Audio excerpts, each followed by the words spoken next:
നഗരത്തിലെ സ്ഥാപനങ്ങളിൽ സുരക്ഷാ പരിശോധന കർശനമാക്കി കൊച്ചി കോർപ്പറേഷൻ. കലൂർ സ്റ്റേഡിയം സമുച്ചയത്തിലെ കഫേയിൽ സ്റ്റീമർ പൊട്ടിത്തെറിച്ച ഒരാൾ മരിച്ചതിന്റെ പശ്ചാത്തലത്തിലാണ് നടപടി. കഫേയിലെ അപകടത്തിൽ സുരക്ഷാ വീഴ്ചയുണ്ടായിട്ടുണ്ടോ എന്നും പരിശോധിക്കും. ജിജീഷ് കരുണാകരൻ ചേരുന്നുണ്ട് വിവരങ്ങളുമായി. ജിജീഷ്, ഏത് തരത്തിലുള്ള ഒരു നടപടിയിലേക്കാണ് ഇപ്പോൾ കൊച്ചി കോർപ്പറേഷൻ കടന്നിരിക്കുന്നത്? മറ്റു വിവരങ്ങൾ എന്തൊക്കെയാണ്?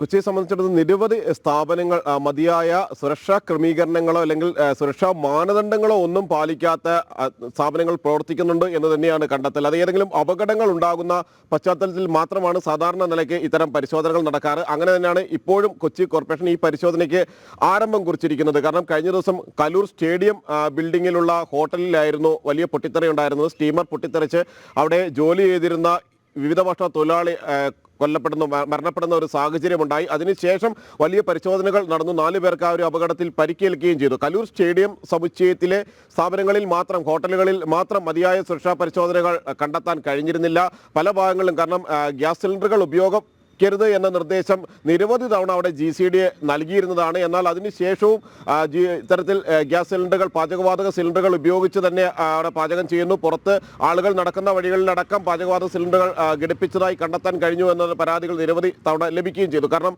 ഒരു അന്താരാഷ്ട്ര സ്റ്റേഡിയം മുന്നോട്ട് കൊണ്ടുപോകുമ്പോൾ പാലിക്കേണ്ട മാനദണ്ഡങ്ങൾ ഒന്നും തന്നെ അവിടെ പാലിക്കപ്പെട്ടിരുന്നില്ല. മാത്രമല്ല കൊച്ചി നഗരത്തിൽ മുഴുവനായുള്ള സ്ഥാപനങ്ങൾ പരിശോധിക്കുമ്പോഴും അവിടെ ആരോഗ്യ വിഭാഗമാണെങ്കിലും റവന്യൂ വിഭാഗമാണെങ്കിലും ഒന്നും തന്നെ യഥാസമയങ്ങളിൽ പരിശോധനകൾ നടത്താറില്ല. ഇതിന്റെ സുരക്ഷാ മാനദണ്ഡങ്ങൾ പലപ്പോഴും ഫയർ NOC ലഭിക്കാത്ത സ്ഥാപനങ്ങൾ പോലും ഇത്തരത്തിൽ പ്രവർത്തിക്കുകയും ചെയ്യുന്നുണ്ട്. ഏതെങ്കിലും ഒരു അടിയന്തര ഘട്ടങ്ങളിൽ അപകടമുണ്ടായാൽ, തീപിടുത്തമുണ്ടായാൽ അത് അണയ്ക്കുന്നതിന് വേണ്ട സംവിധാനങ്ങൾ ഒന്നും തന്നെ വലിയ ബിൽഡിങ്ങുകളിൽ പോലും പാലിക്കുന്നില്ല. അത് പരിശോധിച്ച് അതിനെതിരെ നടപടിയെടുക്കാനോ അല്ലെങ്കിൽ അത്തരത്തിൽ ഫയർ സേഫ്റ്റി നടപടികൾ പൂർത്തിയാക്കണമെന്ന് നിർദ്ദേശിക്കാനുള്ള ഉദ്യോഗസ്ഥർ അത്തരം കാര്യങ്ങളിൽ വീഴ്ച വരുത്തുകയും ചെയ്യുന്നുണ്ട്. ഈ ഒരു പശ്ചാത്തലത്തിൽ കഴിഞ്ഞ ദിവസം കൊച്ചി കോർപ്പറേഷൻ യോഗം ചേർന്നു.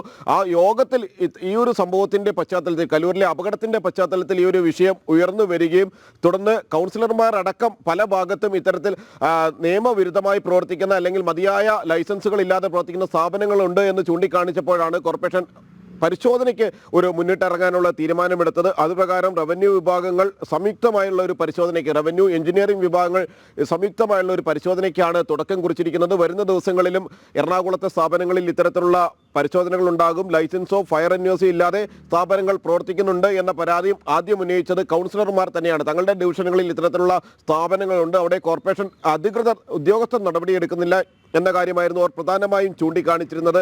മാത്രമല്ല കഴിഞ്ഞ ദിവസം അപകടം നടന്നതിൻ്റെ അവിടെ സുരക്ഷാ വീഴ്ചകൾ ഉണ്ടായിട്ടുണ്ടോ എന്ന കാര്യം കൂടി പരിശോധിക്കുന്നുണ്ട്. ആ ഹോട്ടലിൽ എത്രമാത്രം, കഫേയിൽ എത്രമാത്രം സുരക്ഷാ ക്രമീകരണങ്ങൾ ഏർപ്പെടുത്തിയിരുന്നു എന്ന കാര്യമാണ് പ്രധാനമായും പരിശോധിക്കുന്നത്. അതിനായി സയന്റിഫിക് ഓഫീസർ, ബോയിലർ വിഭാഗം, ഒപ്പം തന്നെ ഇലക്ട്രിക്കൽ ഇൻസ്പെക്ടറേറ്റ്, ഫോറൻസിക് വിഭാഗങ്ങളെല്ലാം തന്നെ അവിടെ പരിശോധന നടത്തിയിരുന്നു. അവരുടെ പരിശോധനാ റിപ്പോർട്ടും അടുത്ത ദിവസങ്ങളിൽ അതാത് ബന്ധപ്പെട്ട അധികാരികൾക്ക് സമർപ്പിക്കുന്നുണ്ട്. ആ റിപ്പോർട്ട് കൂടി പുറത്തു വരുമ്പോഴാണ് ഈ ഒരു സ്ഫോടനം നടന്ന ഹോട്ടലിൽ നടന്ന സുരക്ഷാ വീഴ്ച വ്യക്തമാവുകയുള്ളൂ. എന്നാൽ കൊച്ചി നഗരത്തിന്റെ പല ഭാഗങ്ങളിലും നിരവധി സ്ഥാപനങ്ങൾ പ്രവർത്തിക്കുന്നത് മതിയായ സുരക്ഷാ മാർഗനിർദ്ദേശങ്ങൾ പാലിക്കാതെയോ ആരോഗ്യ വിഭാഗത്തിന്റെ മാർഗനിർദ്ദേശങ്ങൾ അവിടെ വൃത്തിയുടെ കാര്യത്തിൽ, ശുചിത്വത്തിന്റെ കാര്യത്തിൽ ഒന്നും തന്നെ പാലിക്കാതെയാണ് എന്ന് വ്യക്തമായിട്ടുണ്ട്. ഇത് സംബന്ധിച്ചെല്ലാം തന്നെയുള്ള ഒരു പരിശോധനയിലേക്കാണ് നിലവിൽ കൊച്ചി കോർപ്പറേഷൻ കടന്നിരിക്കുന്നത്.